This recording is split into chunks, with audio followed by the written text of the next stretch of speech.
Welcome to our podcast where we break down the science of performance and explore what really goes into building great athletes, whether on the field, in the gym, or in everyday life. Today, we are diving into one of the biggest questions in youth sports. Should kids specialize in one sport early or play lots of different ones before choosing one? It's a debate that's been going on for decades, and it's not just a question for athletes. Parents, coaches, and even national sports organizations are deeply invested in getting it right. Today, we will unpack the science, explore two competing approaches, and reveal what recent research is telling us about raising the next generation of athletes. So let's start with the basics. There are two major schools of thought when it comes to youth athletic development. It's called, the first one is called early specialization. The approach says that if a kid wants to go pro or even just be the best, they need to focus on one sport early. And we are talking about before the age of 12. They should focus on practicing year round. Um, they should focus on repetition and discipline. So think of Tiger Woods or Williams sisters in tennis. They were swinging clubs and rackets before they even started primary school. This idea is backed by a theory called the deliberate practice model from a psychologist named Anders Ericsson. According to Ericsson, greatness doesn't come from talent alone, it comes from deliberate, structured, challenging practice. The kind of practice that's not always fun, but is laser focused on improving specific skills with immediate feedback and tons of repetition. His research in his research into elite violinists and pianists showed that the top performers had one thing in common. They started early, practiced more, and practiced smarter. So it makes sense, right? If early focused practice builds world-class musicians, maybe it works the same way in sports. But there's a problem. Not everyone agrees. And that brings us to our second path, early diversification.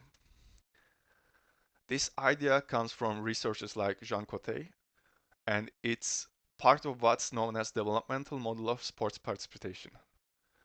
Um, the idea is actually kind of simple. Instead of specializing early, kids should try a bunch of sports while they're still young and play for fun. This way, they develop a wide range of physical and social skills, and when they are older, around 13, 14, they can choose to specialize if they want to. Um, why? Because playing multiple sports builds um, better, rounded athletes. It reduces injury risks, keeps kids mentally fresh, and maybe most importantly, it helps them enjoy the sport, which keeps them playing for longer. And while early specialization can create world class stars, it can also lead to burnout, stress, and injuries. And unfortunately, that's something we are seeing more and more often. So, who's right?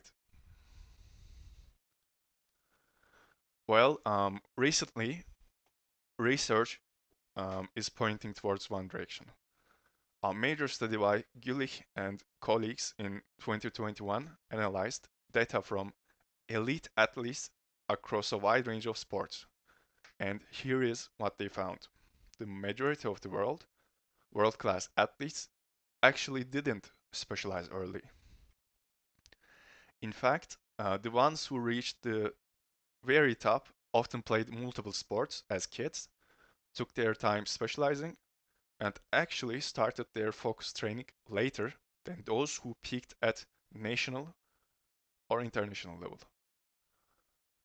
What's even more surprising, the athletes who were top performers as kids, those prodigies, weren't always the ones who became elite adults. In many cases, early success did not predict long-term success. So it turns out specializing early might help you dominate your age group at 12, 13, but it does not guarantee you will still be winning at age 25 or 30. Why is that? Because developing into an elite athlete takes more than just skill and practice. It takes motivation, it takes mental health, it takes physical durability. And those things don't always thrive under pressure at a young age. So, what's the best approach? Um, so, there are some exceptions. In sports like gymnastics or figure skating, where the athletes are often peaked before adulthood, starting early is a common and sometimes necessary element. But for most sports, the evidence is kinda clear. A balanced long-term approach seems to be the best.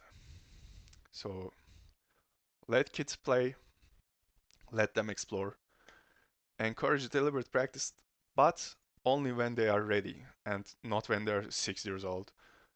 Um, and they should not be hitting a tennis ball for 5 hours during their early ages. When they are older, 12, 13, 14, 15, they will be better equipped physically and emotionally to choose their own path. Whether that's pushing for becoming a world class pro or just continuing to play recreationally.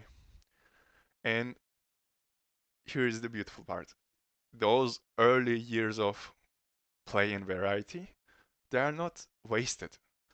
They actually feed into a long-term success by building a deeper skill base, more versatile athlete, and stronger motivation and more resilience. So, whether you're a coach, a parent, or an aspiring athlete yourself, here's the takeaway. Early success does not always mean future greatness, and greatness doesn't always have to come with the cost of joy, health, or balance. Um, we should let kids love the sport itself, the movement itself. We should let them experiment. And when the time comes, they will be ready to chase performance and excellence, but on their own terms. Thank you for tuning into our podcast. If you enjoyed today's episode, please share some with someone who cares about youth sports, and see you next time.